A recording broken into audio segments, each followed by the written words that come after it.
Welcome to my channel, folks. I'm Emily Harper, your storyteller, spinning tales of old American folklore, spine-chilling mysteries, and everything in between. Pull up a chair and join me for today's story. We're heading back to the 1830s, to a little speck on the map called Willow Creek, tucked away in the misty folds of Tennessee's Appalachian Mountains. This town's hemmed in by towering ridges on three sides, with a broad winding river snaking through the valley below. It's a wild, breathtaking place. Nature at its finest. They say Willow Creek's been standing proud for centuries, a quiet corner of the world that time forgot. Right smack in the middle of town grows an oak tree so old folks reckon it's been around 1,000 years, its gnarled branches watching over the people like a steadfast sentinel. That tree's got a tale of its own, one so tender it'll tug at your heartstrings. Around these parts, they call it the husband and wife tree. Willow Creek ain't just a pretty spot, it's a living piece of history. For generations, folks here have held tight to the old ways, passing down traditions that stretch back hundreds of years.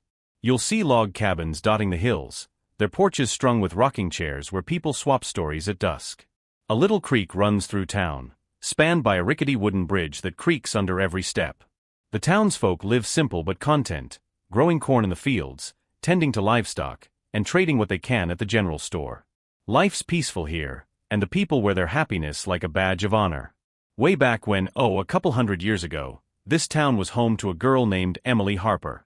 She lived with her family in a modest cabin up on the ridge. There were 4 of them under that roof: Emily, her folks, and her little brother Jacob. Now, Emily and Jacob didn't share the same ma.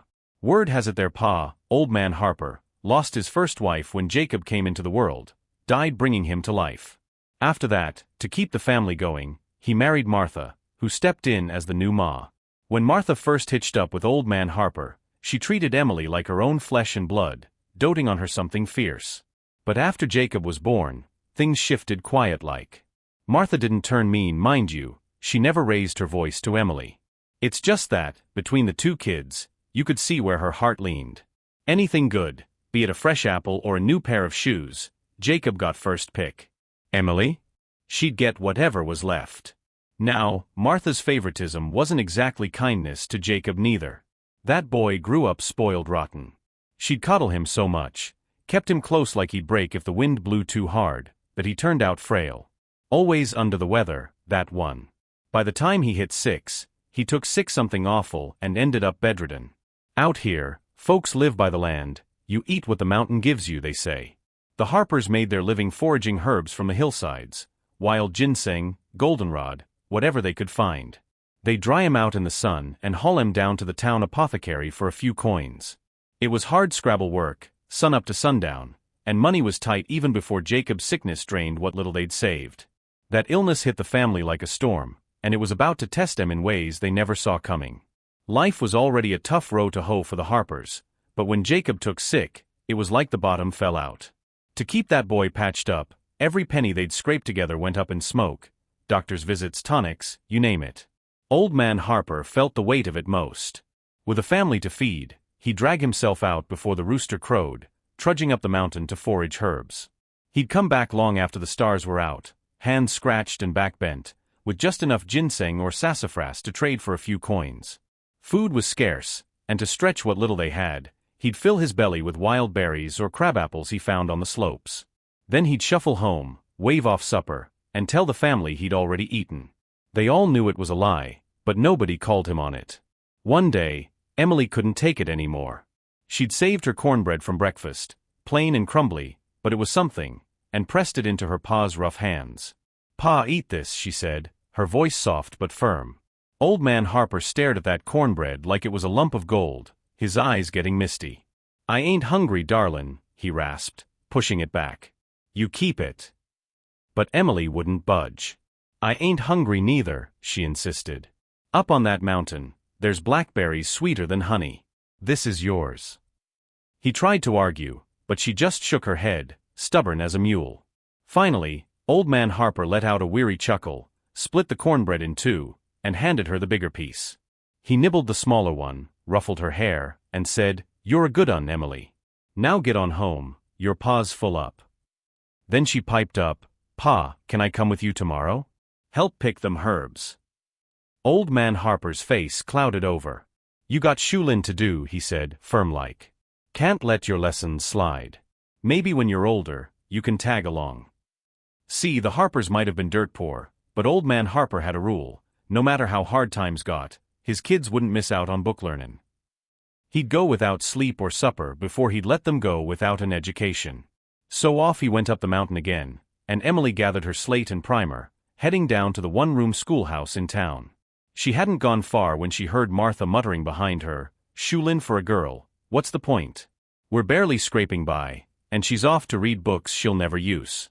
Ain't like she's gonna be a lawyer, she'll just marry some fella and be done with it."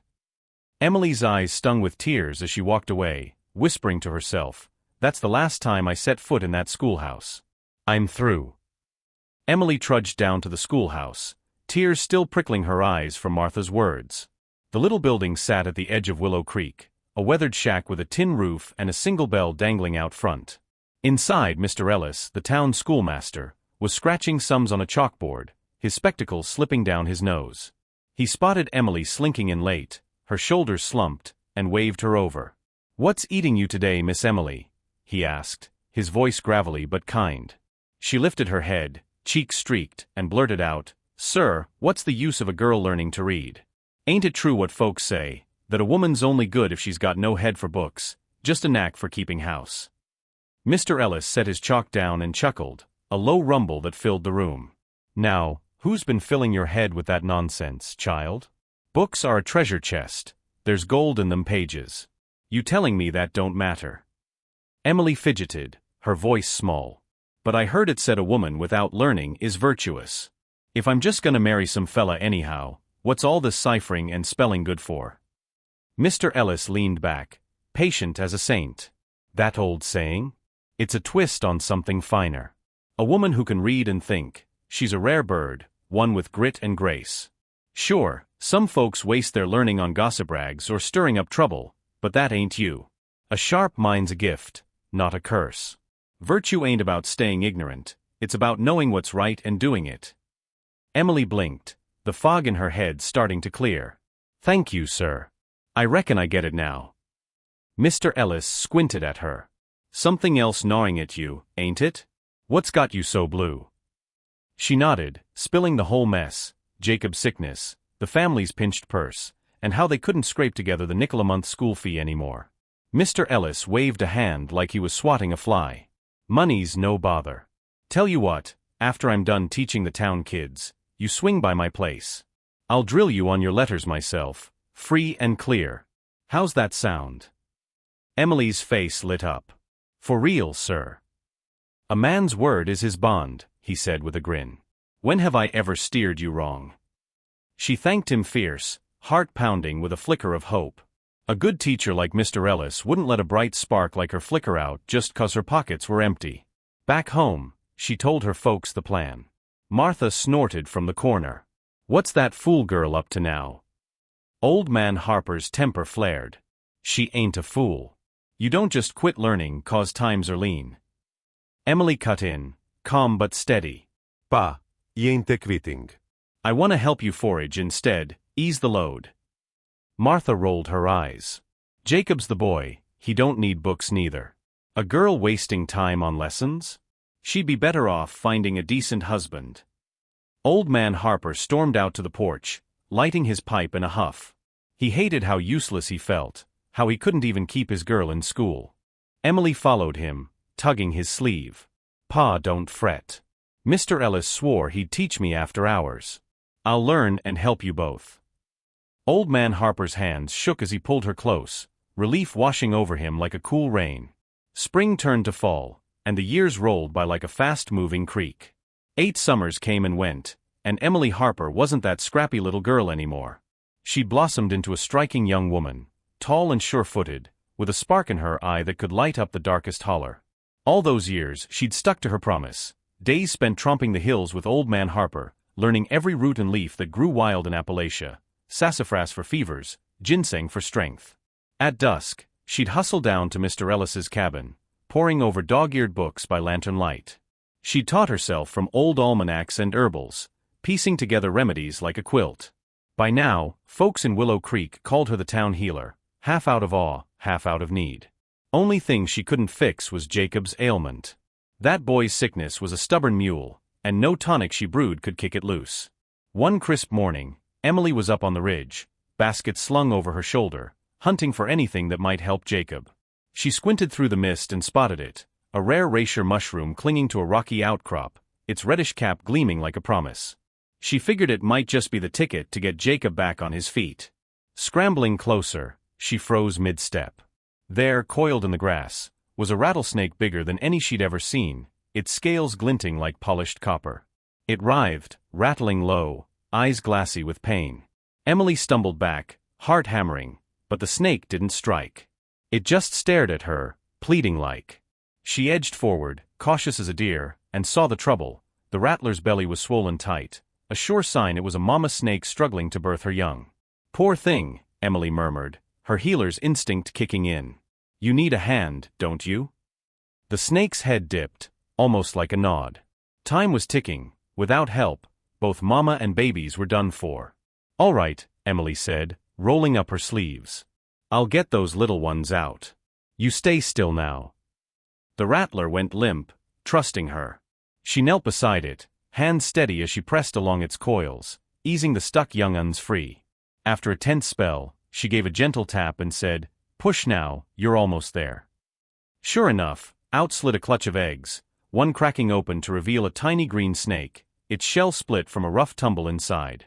The mama rattler sagged, spent but alive, and lifted her head slow. Then, clear as a bell, she spoke. "Kind girl," she hissed, "you saved me." Emily near jumped out of her skin.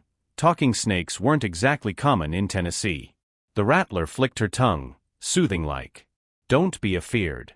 I'm a spirit of these hills, been here nigh on 1,000 years. Was set to shed this form and rise as a guardian, but my little one held me back. You gave me a second chance." Emily caught her breath, nodding slow. "Just doing what's right," she said. "No need for thanks." But the snake tilted her head. "You got a wish, child? I owe you one." Emily blinked, half doubting. "For real?" "My word's good," the rattler rasped. "Name it." Emily didn't hesitate. "I want my brother Jacob well again." The snake's eyes glinted. "That's all? No riches, no sweetheart to sweep you off your feet?" Emily smiled soft. "If Jacob's hale, Pa won't have to break his back no more. That's plenty for me." The mama rattler gave a slow nod, like she was weighing Emily's words. Then, with a flick of her tail, she nudged that racer mushroom loose from the rock and let it tumble into Emily's basket. Before Emily could blink, the snake opened her jaws and coughed up a shimmering bead, clear as a dewdrop and glinting in the sunlight. "Take this," she hissed. "Grind it to dust when you get home, mix it with that mushroom, and brew it up for your brother. It'll chase the sickness out of him, mark my words, he'll be right as rain." Emily scooped up the bead and mushroom, her hands trembling with hope. She started to thank the rattler, but a rustle caught her ear. That little green snake, the one fresh out of the egg, darted forward and nipped her finger quick as lightning. She yelped, jerking back, blood beading on her skin. "Hey now!" she cried, but the mama rattler just chuckled, a dry rattle of a sound. "Don't fret, child. That's just my young un saying he's taken a shine to you. He's bound himself to you now, blood to blood." Emily frowned, rubbing her finger. "Bound? What's that mean?" The rattler's eyes gleamed. "He's a spirit kin now, tied to your soul. If trouble comes knocking, he'll feel it in his bones and slither to your rescue. Call him Little Green, he's yours." The tiny snake coiled around her wrist like a bracelet, flicking its tongue as if to say howdy. Emily softened. "Well, reckon I'll take that. Thanks, Little Green." The mama rattler dipped her head. "Time I'm off. You take care now." With that, Emily grabbed her basket and hightailed it down the mountain, the bead and mushroom rattling against her hip. When she burst through the cabin door, she spilled the whole tale to her folks. Old Man Harper's jaw dropped, his pipe nearly falling out. Martha, wide-eyed, grabbed her arm. "Emily, quit your yammering and save Jacob." "Hold your horses, Ma," Emily said, already fetching the mortar and pestle. She ground that bead to a fine powder, mashed it with a racer, and boiled it over the fire till it turned a deep, earthy brown. Once it cooled, Martha snatched the bowl and spooned it to Jacob's lips. "Drink up, boy," she urged. Jacob, pale as a ghost, swallowed it down slow. Within minutes, a warmth spread through him, his cheeks flushed pink, and his breathing steadied. 3 days later, with a little more of that brew, he was up and walking, shaky but grinning like he'd won a county fair prize. From then on, Jacob was a new boy. The sickness that had chained him to bed for years was gone, licked clean by that rattlesnake's gift. Martha, over the moon, started fretting about finding him a wife. After all, he'd been cooped up so long he didn't know a lick about courting or making a living. But the Harpers were finally breathing easy, and Emily figured her wish had come true. Old man Harper didn't have to wear himself to a nub no more, and that was worth more than gold. Little did she know, though, Martha had other plans brewing. Plans that'd turn Emily's life upside down before the frost hit the ground. With Jacob back on his feet, the Harper cabin felt lighter, like a storm had finally blown over. Martha, though, wasn't one to sit idle. She started scheming faster than a fox in a henhouse. See, Jacob had been laid up half his life, didn't know how to swing an axe or charm a girl, let alone make $1. Martha reckoned if Emily could land herself a good match, they might snag a hefty dowry to set Jacob up with a wife of his own. So she hauled in Widow Jenkins, the town's busybody matchmaker, to fix Emily up proper. Widow Jenkins knew Emily wasn't just easy on the eyes, she had a head on her shoulders too. "This gal's a catch," she crowed. "I'll bet my bonnet some rich fellow'll snap her up quick." Martha didn't waste breath on details. "We ain't picky," she said, hands on her hips. "Long as Emily's set for life, I don't care if she's a second wife to some bigwig. Just make sure she don't end up scraping by." Widow Jenkins nodded, already tallying the coins she'd pocket. A few days later, she strutted back with news. "Got a deal lined up with the Lanes, the wealthiest folks this side of the river. Their eldest boy, William Lane, needs a bride. They're offering 3 hogs, 2 sheep, and a box of silver trinkets for her hand." Martha's eyes near popped out at the haul. No questions, no haggling, just a quick "yes, ma'am." Widow Jenkins grinned. "I'll tell 'em it's settled then." Old man Harper wasn't so keen. "You're rushing this, Martha," he grumbled, puffing his pipe. "The Lanes are high and mighty. Why'd they pick a poor man's daughter? Something's fishy." Martha brushed him off. "Fishy or not, Emily's lucky to snag a family like that. Remember that rattler she helped? She's got good fortune on her side." Old man Harper glowered but held his tongue. Soon enough, the Lanes sent over the goods, hogs snuffling, sheep bleating, and a chest of silver gleaming like a pirate's loot. Widow Jenkins sweetened the deal. "Emily'll live cushy with William Lane. And if she plays nice, they might throw Jacob a job to boot. Just don't let her get any wild ideas about backing out. The Lanes don't take kindly to broken promises." Martha clapped her hands, tickled pink, but Emily saw it plain. This wasn't a marriage, it was a sale. She couldn't say no though, not with the Lanes' clout hanging over them. If she balked, they'd make the Harpers pay dearly, and old man Harper didn't deserve that after all he'd endured.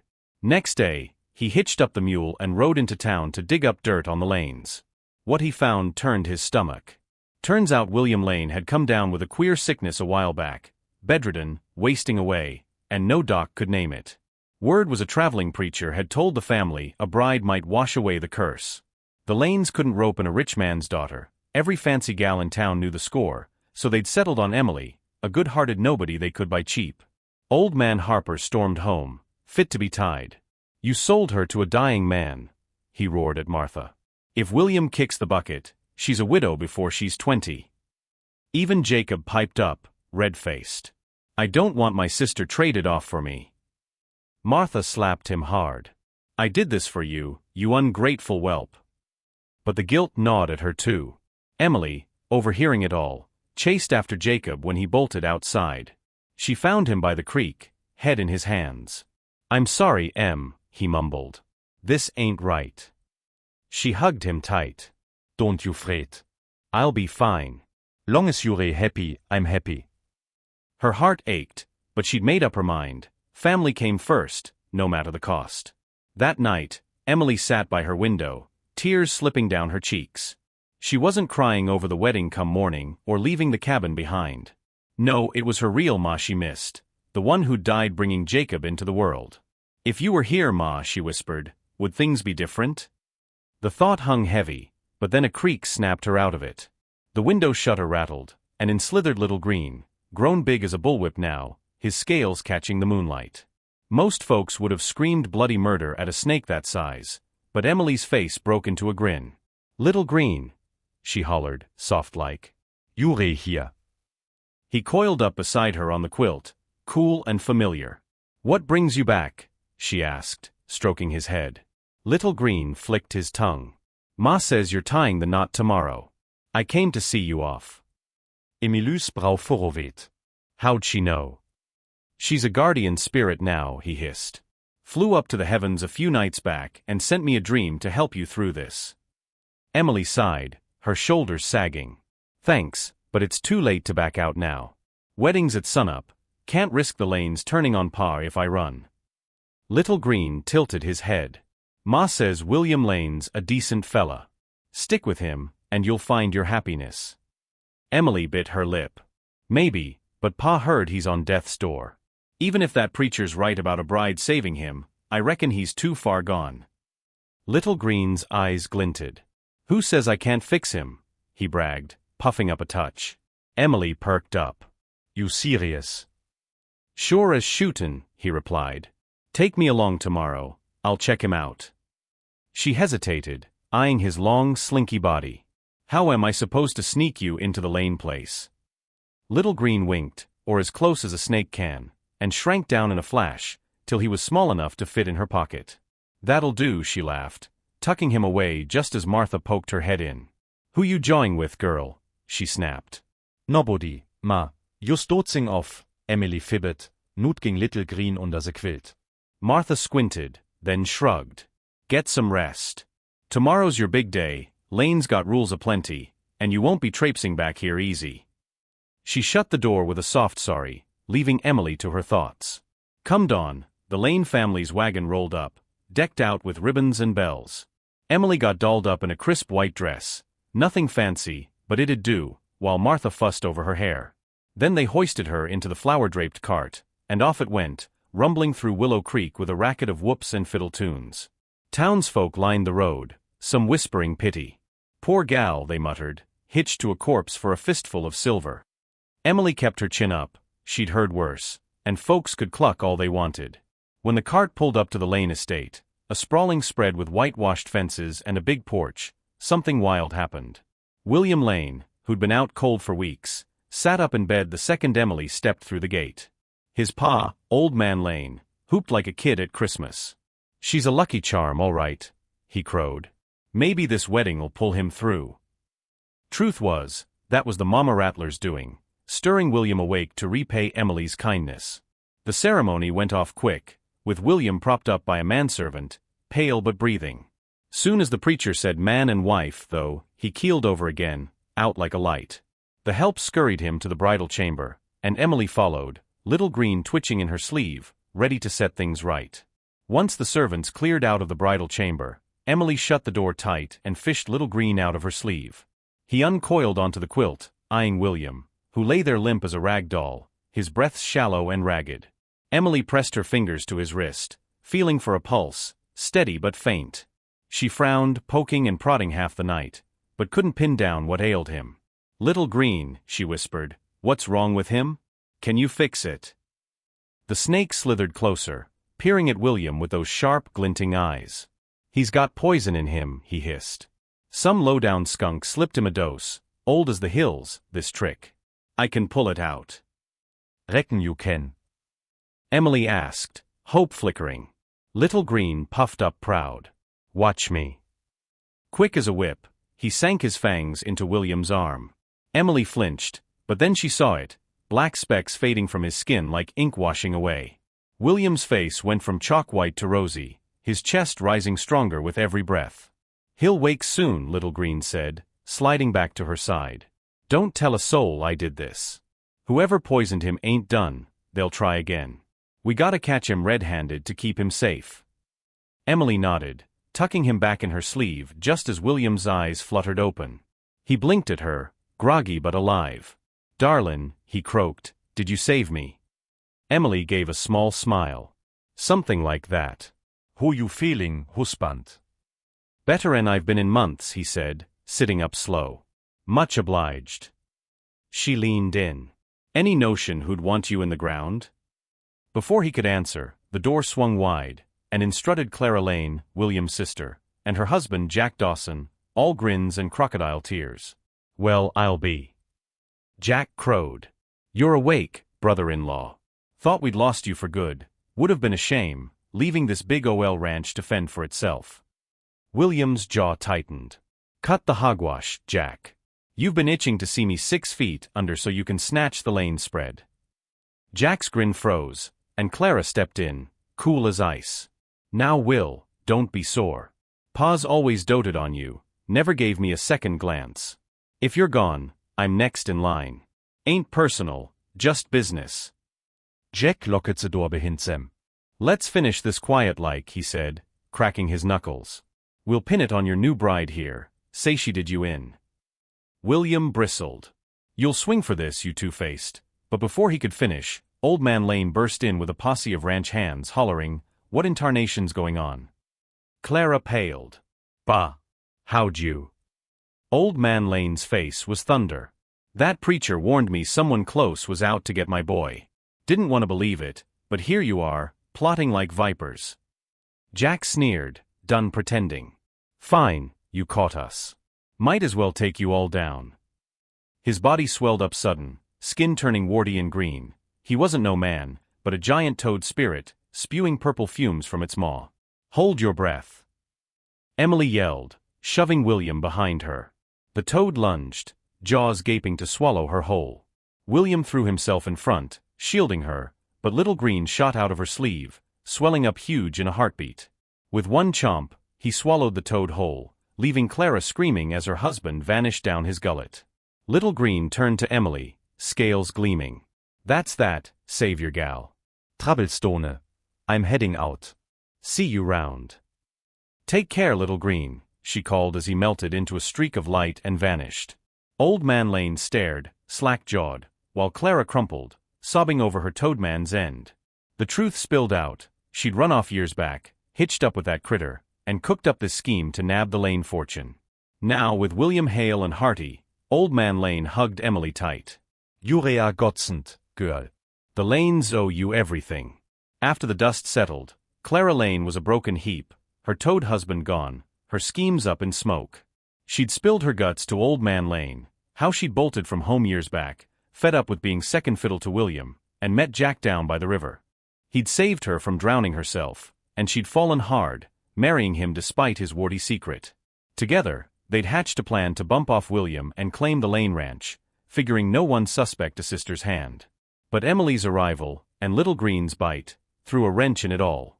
Old Man Lane didn't waste tears on her. You made your bed, he growled, now lie in it. He sent her packing, disowned and done. William, though, was a new man, literally. With the poison flushed out, he bounced back quick, color in his cheeks and a spring in his step. Old Man Lane couldn't stop crowing about Emily. She's the beating heart of this family now, he'd say, clapping her on the back. Ain't no Lane gonna cross here after this. The rest of the clan fell in line too, no sneering at her humble roots, just respect tinged with a little fear. William turned out to be more than just a pretty face. He was kind to a fault, book-smart from his days at the county school, and a fair hand with the ranch books. He and Emily hit it off like two peas in a pod, swapping tales over supper and laughing late into the night. Before long, she bore him a son and a daughter, both sharp as tacks and raised with equal love, no playing favorites like Martha had. Life at the Lane Ranch was good, better than Emily ever dreamed back in that drafty Harper cabin. The kids grew up strong, the family thrived, and folks in Willow Creek spun yarns about the girl who'd tamed a snake and saved a dynasty. Old Man Harper dropped by now and then, prouder than a rooster, and even Martha softened, mumbling apologies over a slice of Emily's cornbread. That first tale's wrapped up now, a wild ride from the hills to the altar, with a dash of magic and a heap of heart. But hold your horses, 'cause there's more where that came from. Next up, I've got a humdinger of a story, the debt collector's reckoning. Picture this, Virginia, 1790s, under good ol' Governor Jefferson's watch. There's a fella named Samuel Reed, a small-town sheriff in Danville, famous for cracking the case of the headless widow and earning a gold star with the locals. One lazy afternoon, He's kicked back in his office, boots on the desk, when a deputy busts in. Sheriff, he hollers. Got a farmer out front, says some no-good swindlers fleecing him dry, won't quit till he's paid twice over.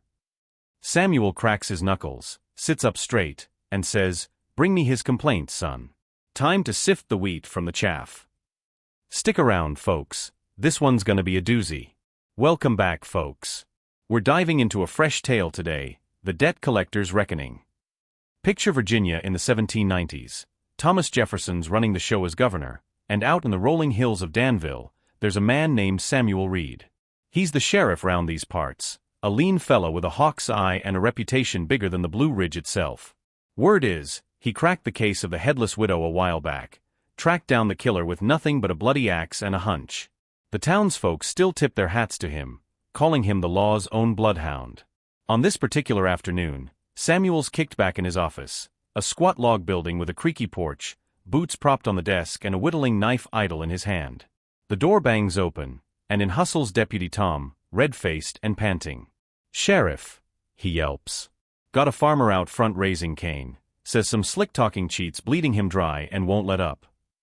Samuel sets his knife down, swings his boots to the floor, and cracks a grin. "Ease up, Tom. Fetch me his complaint. Let's see what's got his britches in a twist." The deputy scurries off and returns with a crumpled paper, scrawled in a shaky hand. Samuel smooths it out under the lantern light and reads aloud. "Seems this farmer, a wiry old coot named Elias Boone from the outskirts of Danville, is pointing the finger at a local hustler, Silas Crow. Elias claims he's been scraping by, tending his tobacco patch and squirreling away every penny for his golden years, $100, buried under the floorboards in a tin box.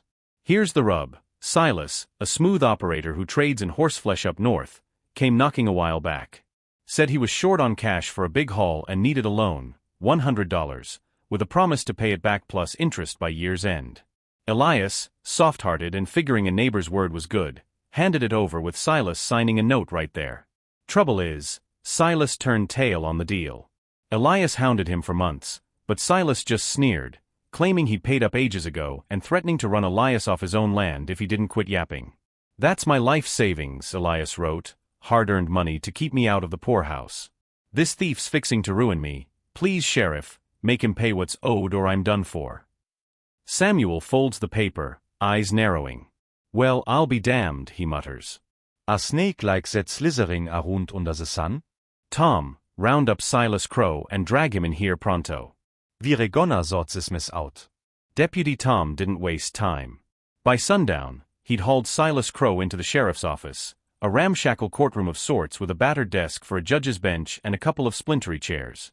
Silas swaggered in, all slicked hair and a grin sharp enough to cut glass, looking like he owned the place.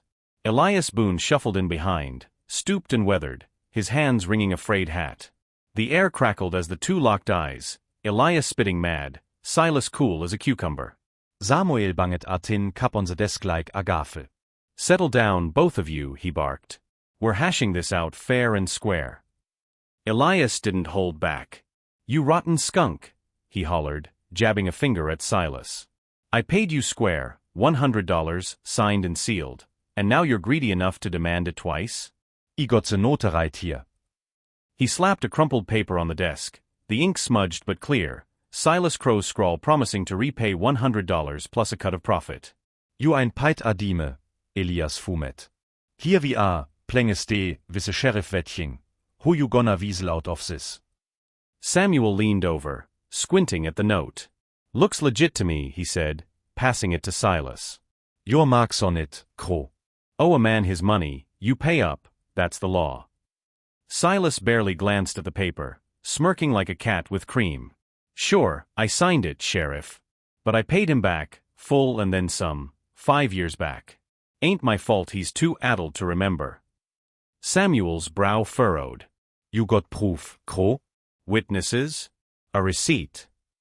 Silas shrugged, lazy-like.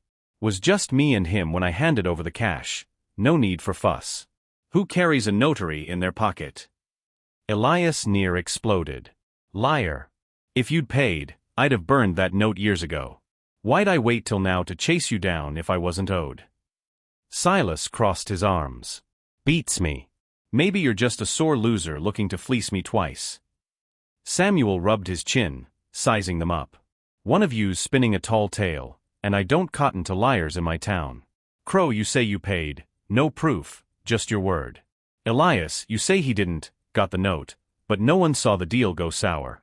Evidence is thin as gruel here. He slammed the cup again. Silas, I'm laying down the law. Pay Elias his $100, plus a nickel for every year you've stalled. That's justice. Silas bared his teeth in a grin. You're dreaming, Sheriff.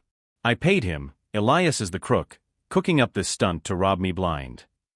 Elias lunged, but Tom yanked him back. I'll see you in the poorhouse first, he roared. Samuel's patience snapped. Enough. Crow, you're dodging like a greased pig. For thumbing your nose at me, you're getting 10 licks with the switch. He nodded to Tom, who dragged Silas out back. A few sharp whacks later, Silas limped home, still grinning despite the sting. Elias got a nod from Samuel. Come back in 3 days, Boone. We'll lean on him harder. But when Elias sent his boy to Silas's place, the hustler just laughed him off, already paid kid, and sent him packing empty-handed. 3 trips, 3 goose eggs. Elias stormed back to Samuel, fit to be tied. He's mocking us, Sheriff. What now? Samuel's eyes glinted steel. Crow's playing tough. Time to break him. 10 more licks, and we'll see if he sings a different tune. Silas Crow hobbled home after that second switching, his grin long gone and his backside smarting like a hornet's nest. He slumped into a chair, the weight of Sheriff Samuel's ultimatum sinking in. 3 days to cough up $200, $100 for Elias, plus interest, or face worse than a few lashes. His wife, Nellie, bustled over, wringing her hands. Look at you, beaten like a stray dog again, she fretted. This is your own darn fault, Silas. Now what? He groaned, rubbing his temples. Too late for shoulda-couldas, woman. $200 ein Groving Entrees. If I don't scrape it up by week's end, Samuel lock me in the stocks, or worse, the gallows. Our goose is cooked. Nellie paced, her skirt swishing. Ain't there someone who can help? I hear tell of an old-timer round these parts, Grayson they call him. Folks say he's fair as the day is long and sharp enough to outfox the devil. Knows half the county bigwigs too. Why not track him down? Silas scowled. Grayson? That codger's a ghost. Nobody's seen him in months. Even if I found him, what's he gonna do? Wave a wand and make Samuel back off. Nellie planted her hands on her hips. Better than moping here till the sheriff hauls you off. You've got 3 days. Quit bellyaching and go look. Might be a slim chance yet. Silas didn't have much fight left, so he took Nellie's nudge and hit the road at first light. He roamed Danville's back trails, asking after old man Grayson at every barn and tavern. Seen him lately? He'd grunt. Not since spring, came the replies, or heard he's fishing up by the lake. 2 days of trudging turned up squat, sun setting, legs aching, and not a whiff of the old man. Silas was about ready to call it quits when he stumbled across a raggedy kid begging by the roadside. The boy limped up, clutching a crutch. Mister, he piped, my leg's busted, ain't eaten in 3 days. Spare a coin for some bread. Silas, already stretched thin, nearly brushed him off. But something in the kid's hollow eyes tugged at him. He fished out his last few cents and tossed them over. Get yourself a biscuit, runt. The boy snatched the coins, then squinted up at Silas. You're a good un, mister. Come with me, I'll take you to him. Silas blinked. Who now? The old man you're hunting, the kid said, hobbling off toward the lake. Silas trailed him, half skeptical, till they reached a still stretch of water. There, under a battered hat, sat old man Grayson, gray beard trailing, fishing pole in hand. Silas Stumblet vorwärts, hat in Hand. Beg pardon, sir, I'm Silas Crow. Been looking for you high and low. Grayson didn't look up, just reeled his line slow. Heard you've been sniffing around, he rasped. Sit down and spit it out. What's your trouble? Silas plopped onto the bank, relief mixing with nerves. Folks say you're a straight shooter, sir, know the law and the lawmakers. I'm in a heap of hurt. Sheriff's got me pinned for a debt I swear I paid. Elias Boone's out for my hide, and I can't prove a lick. I need you to set this right, or I'm a goner. Grayson finally turned, his eyes keen as a blade. Reckon I'll hear you out, he said, voice low. Tell me the whole yarn, don't skip a stitch. Silas took a deep breath, ready to plead his case to the one man who might just pull him out of the fire. Silas Crow sat there by the lake, the words tumbling out like rocks down a hill. 5 years back, he started, I was fixing to head north for a horse trading run, biggest haul I'd ever chased. Cash was tight, so I went to Elias Boone's place, hat in hand. Asked for a $100 loan, promised I'd square it by winter with a little extra for his trouble. He agreed, and I scribbled a note right there, Elias, me, and a fella named Hank Miller watching. Signed it clean. Old man Grayson flicked his fishing line, listening close. Go on, he grunted. I made good up north, Silas said, voice picking up. Sold them horses, pocketed a tidy sum, and rode back with $120, $100 for the debt, $20 for interest. Found Elias at his barn, handed him the cash, and we jawed over a jug of cider. Then some neighbor hollered for me, said a buyer was waiting, and Elias got called off to deliver tobacco. We split in a hurry. Never crossed my mind to grab a receipt or tear up that note, figured we were square man to man. Years pass, and now Elias claims I never paid, waving that old paper like a hangman's noose. He's been dogging me, and Sheriff Samuel's buying his sob story, says I owe $200 now or I'm jailbound. I ain't got proof, but I swear on my ma's grave I paid him. Grayson reeled in his line, a minnow wriggling on the hook. Sounds like a tangle, he mused, unhooking the fish and tossing it back. I'll ride into Danville tonight and chew the fat with Samuel. You sit tight, wait for word. Silas clasped his hands. Much obliged, sir. You're my last shot. Grayson tipped his hat and ambled off, leaving Silas to trudge home with a flicker of hope. That evening, Samuel Reed was holed up in his office, hashing out a rustling case with his clerk, Jim Harper, when Deputy Tom poked his head in. Sheriff, got an old codger asking for you, won't say why.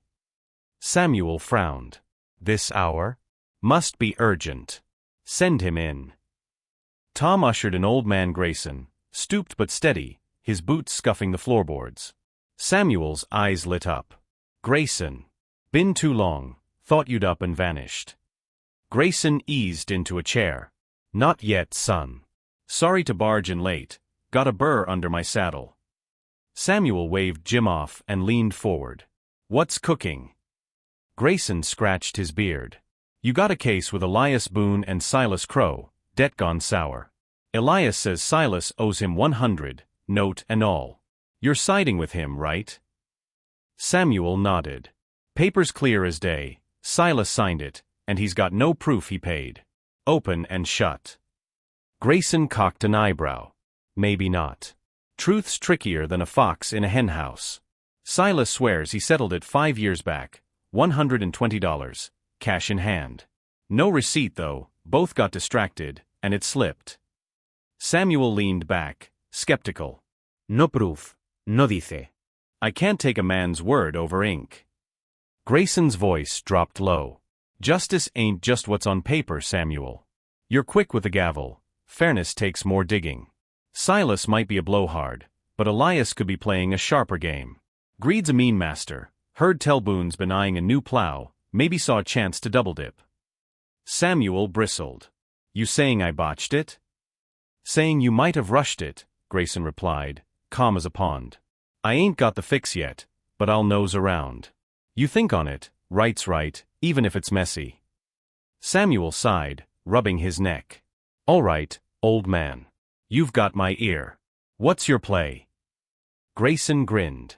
Give me a night, I'll rustle up something to tip the scales. Old man Grayson didn't let grass grow under his feet. After jawing with Samuel, he penned a quick note and handed it to Deputy Tom. Get this to Sheriff Amos up in Pittsylvania County by midnight, he said, voice low. Tell him it's from me, he'll know what to do. Tom nodded and spurred his horse into the dark. Come morning, Amos sent back a reply, a forged wanted poster, slick as you please. It claimed a bandit named Jake Two Fingers Dillon had been nabbed, and he'd squealed that Elias Boone, a Danville farmer, was his fence, stashing stolen gold and silver. Amos added a line, sending my deputy, Caleb Holt, to fetch him, keep it hush-hush. Samuel read it over, eyebrows climbing. "Grayson, you sly dog," he chuckled. "Let's see if this rattles Boone's cage." By noon, Caleb Holt rolled into Danville with a couple of Pittsylvania boys, all grim-faced and packing iron.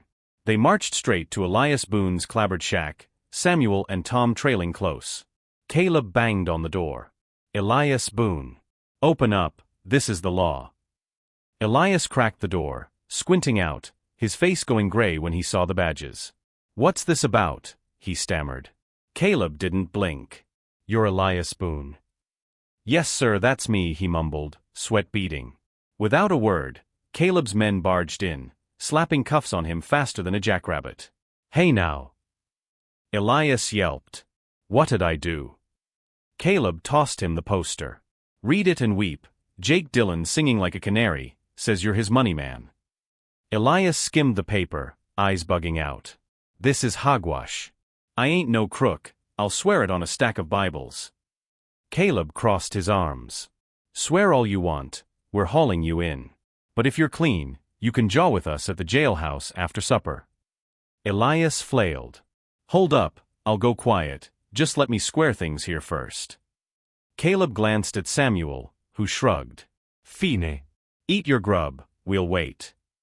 Elias hustled inside, whispering to his wife to fetch his ledger while Caleb's crew poked around. After a quick meal of biscuits and gravy, Elias trudged out, ledger tucked under his arm. "Let's get this over with," he muttered. Back at the sheriff's office, Samuel sat Elias down, the poster slapped on the desk. "Spill it, Boone, you fencing for bandits or not?" Elias shook his head fierce. "No, sir. I'm a farmer, not a thief, got books to prove it." Samuel flipped open the ledger, scanning the crabbed handwriting. Sure enough, May 20th, 5 years back, loaned Silas Crow $100 for horse run, witnessed by Hank Miller. Then, August 26th, Silas paid $120 cash, no witness self. Samuel's jaw tightened. "Well, I'll be. You took his money, kept the note, and played dumb." Elias squirmed. I must have forgot. Forgot my foot." Silas Crow stormed in from the back, summoned by Tom. "You took my $120, you weasel, then hounded me for more. That ain't forgetting, that's thieving." Elias jabbed a finger back. "You got no proof I didn't lose track. I ain't the crook, you're the one dodging." Samuel slammed his fist down. "Stow it, both of you. Boone, your own ledger's got you hogtied, $120, clear as day, and you still sued him for $200. That's greed, not a mix-up." Elias shrank, mumbling, "Maybe I got muddled," Samuel snorted. "Muddled, huh? You're lucky I don't tack on perjury. Hand that note back to Silas, this ends now." Elias fumbled it over, head hung low. "I'm sorry, Sheriff. Greed got the better of me." Samuel glared. "Damn right it did. Get out of my sight." Elias Boone slunk out of the sheriff's office, tail between his legs, the weight of his own ledger pinning him like a branded steer. Samuel Reed watched him go, then turned to Silas Crow, who was clutching the returned note like a lifeline. "You're in the clear, Crow," Samuel said, voice gruff but steady. "But don't go thinking this makes you a saint. Next time get a receipt, you hear?" Silas nodded quick, a sheepish grin creeping up. "Yes, sir, Sheriff. I owe you, and that Grayson fella, one heck of a debt." Samuel waved him off. "Thank Grayson when you see him. He's the one who sniffed out this rat's nest." Caleb Holt and his Pittsylvania boys lingered, leaning on the porch rail. Samuel handed Caleb the forged poster. "Tell Amos this worked like a charm," he said. "Caught Boone with his pants down. Didn't need to drag him up the county line after all." Caleb tipped his hat. "Will do, Sheriff. Amos'll get a kick out of it, says you're welcome to borrow his tricks any time." The deputies mounted up and rode off, dust kicking in their wake. Elias piped up one last time before skedaddling. "I ain't a bandit's man, Sheriff, I swear it." Samuel fixed him with a hard stare. "Maybe not, but you're a liar and a cheat. That ledger says you took Silas's $120 fair and square, then cooked up this lawsuit for more. 20 lashes be too light for that, you're lucky I'm in a good mood." Silas stepped forward, still riled. He's worse'n a horse thief. Took my money, then tried to bleed me dry, ought to be run out of Danville. Elias shrank back. I owned up, didn't I? Greed twisted me, I'm sorry Silas, truly. Samuel crossed his arms. Sorry don't mend a busted fence, Boone. You near ruined a man over a fistful of dollars. If Grayson hadn't stirred the pot, you'd have gotten away with it. He tossed the note to Silas. Burn that thing and call it square. This mess is done. Silas pocketed it, nodding fierce. Done and dusted, Sheriff. The office emptied out, leaving Samuel alone with Jim Harper, his clerk, who'd been scribbling the whole affair in the logbook. That's one for the books, Jim said, shaking his head. Old man Grayson's a sly fox, turned a liar's game inside out. Samuel leaned back, boots back on the desk. He's a rare breed, all right. Folks like him remind you justice ain't just a badge, it's a fight. Boone wanted cash more than honor, and it near cost Silas everything. A gentleman earns his keep fair, greed's what fouls the well. Jim grinned. Reckon that's a tale worth telling. Samuel tipped his hat. Darn right it is. And that wraps up the debt collector's reckoning, folks. A twisty yarn of debts, deceits, and a sheriff who wouldn't let a crook slip the noose. If you liked this ride, drop a holler down below, let me know what you think. Don't forget to subscribe and pass it along to your kin. Plenty more stories simmering in the pot. Thanks for sticking with me, and I'll catch you next time for another wild tale from the backroads of yesteryear.